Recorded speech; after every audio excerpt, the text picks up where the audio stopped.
Hello everyone, कैसे हैं आप सब। उम्मीद करता हूं आप सब काफ़ी अच्छे होंगे। मैं पिछले के भांति आप सबके लिए एक फ्रेश टॉपिक पर नए पॉडकास्ट लेकर के आ गया हूं। उम्मीद है यह पॉडकास्ट आप सबको काफ़ी पसंद आएगा। तो आइए सबसे पहले इसके हेडलाइन पे हम लोग नज़र डालते हैं। हेडलाइन है कि क्या बड़े आर्थिक संकट की तरफ बढ़ रही है इंडियन इकोनॉमी। इसी पे हम लोग इस पॉडकास्ट में विस्तार से चर्चा करेंगे। तो आइए पॉडकास्ट को आगे बढ़ाते हैं। तो इस सवाल है कि क्या भारतीय अर्थव्यवस्था यानी कि इंडियन इकोनॉमी एक बड़े आर्थिक संकट की तरफ बढ़ रही है। इसका जवाब हाँ या नहीं में देना आसान नहीं है। सही जवाब यह है कि भारत फिलहाल किसी बड़े आर्थिक पतन की ओर जाता हुआ नहीं दिखता, लेकिन कुछ ऐसे संकेत जरूर है जो भविष्य में आर्थिक दबाव या संकट की संभावना पैदा कर सकते हैं। दूसरी तरफ कई मजबूत आधार भी है जो भारत को संभाले हुए हैं। इसलिए इस खतरे का संकेत और मजबूत सुरक्षा कवच वाली स्थिति कहा जा सकता है। भारत की अर्थव्यवस्था की वर्तमान स्थिति क्या है। भारत अभी भी दुनिया के सबसे तेजी से बढ़ती बड़ी अर्थव्यवस्थाओं में गिना जाता है। कई वैश्विक संस्थाएं भारत की जीडीपी ग्रोथ लगभग 6 या 6.5% के आसपास मान रही है। हालांकि पहले की तुलना में गति थोड़ा धीमी पड़ने की आशंका जताई गई है। इसका मतलब यह है कि अर्थव्यवस्था रुक नहीं रही, लेकिन पहले जितनी तेजी से नहीं दौड़ सकती।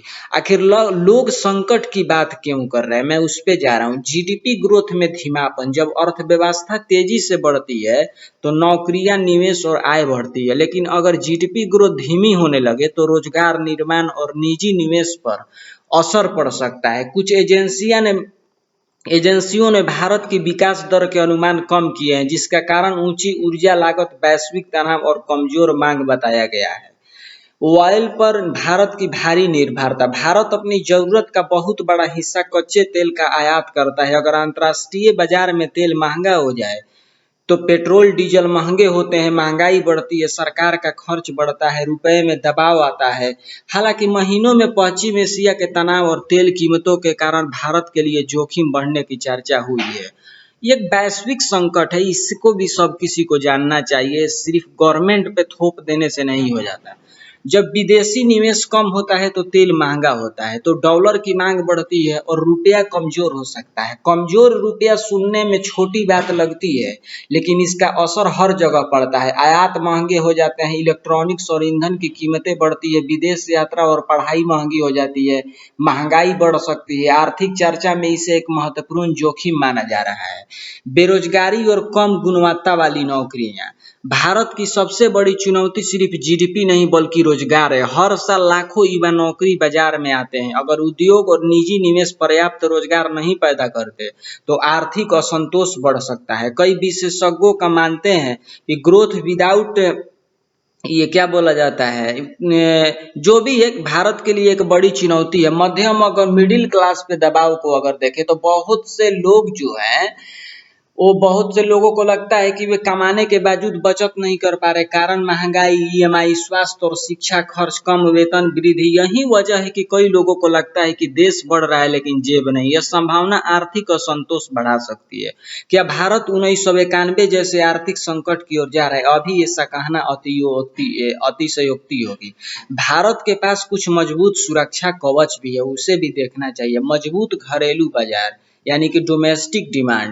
भारत की बड़ी आबादी खुद एक विशाल बाजार है। लोग खरीदते हैं, सेवाएं लेते हैं, डिजिटल भुगतान करते हैं। इससे अर्थव्यवस्था को अंदर से ताकत मिलती है। दूसरा चीज है बैंकिंग सिस्टम पहले से ज्यादा मजबूत। कई साल पहले बैंकों में खराब कर्ज, एनपीए बड़ा संकट था, लेकिन अब बैंकिंग व्यवस्था अपेक्षाकृत मजबूत मानी जा रही है। हाल में केंद्रीय बैंक ने अत्यधिक क्रेडिट जोखिम के संकेत नहीं बताए। तीसरा चीज है डिजिटल अर्थव्यवस्था और टैक्स सिस्टम। डिजिटल भुगतान, जीएसटी, यूपीआई और सरकारी डिजिटलीकरण ने औपचारिक अर्थव्यवस्था जैसे कि फॉर्मल इकोनॉमी को मजबूत किया है। इससे टैक्स संग्रह में और पारदर्शिता बढ़ी है। चौथा चीज है विदेशी मुद्रा भंडार यानी कि ये फॉरेन रिजर्व्स। भारत के पास बाहरी झटकों से निपटने के लिए विदेशी मुद्रा भंडार का एक सुरक्षा ढाल की तरह काम करता है, जिससे अचानक भुगतान संकट की संभावना कम होती है। असली खतरा क्या है?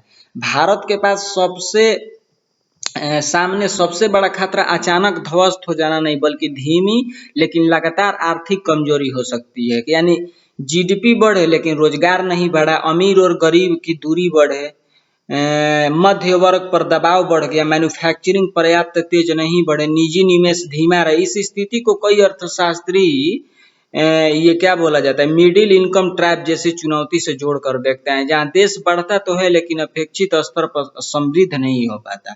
क्या भारत संकट से बच पाएगा? हाँ, यदि रोजगार सृजन तेज हो, मैन्युफैक्चरिंग और निर्यात बढ़े, शिक्षा और कौशल जैसे कि स्किल बढ़ेगा, सुधरे, ऊर्जा आयात पर निर्भरता घटेगी, छोटे व्यवसाय और ग्रामीण अर्थव्यवस्था मजबूत हो, इन सुधारों से भारत बड़ी आर्थिक शक्ति बन सकता है। सरल शब्दों में कहे तो भारत अभी बड़े आर्थिक संकट के किनारे खड़ा देश नहीं है, लेकिन चेतावनी संकेतों को नजरअंदाज भी नहीं किया जा सकता। फिलहाल तस्वीर धीमे चिंता की ज्यादा है, परंतु आपदा की कम। अगर रोजगार, निवेश, महंगाई और तेल पर निर्भरता जैसी समस्याओं पर ध्यान नहीं दिया गया तो आने वाले वर्षों में आर्थिक दबाव बढ़ सकता है। लेकिन भारत की बड़ी आबादी, डिजिटल ढांचा, घरेलू मांग और नीति क्षमता इसे संभालने की ताकत भी देती है। तो उम्मीद है कि भारत की अर्थव्यवस्था की वर्तमान स्थिति के बारे में इस पॉडकास्ट के बारे में जाने होंगे, और क्या बड़े आर्थिक संकट की तरफ धीरे धीरे अग्रसर हो रहा है जो इंडियन इकोनॉमी, इसके बारे में भी आप बहुत अच्छे से जाने होंगे।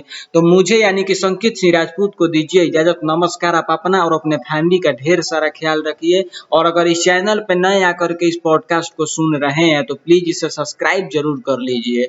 जय हिंद, जय भारत, वंदे मातरम।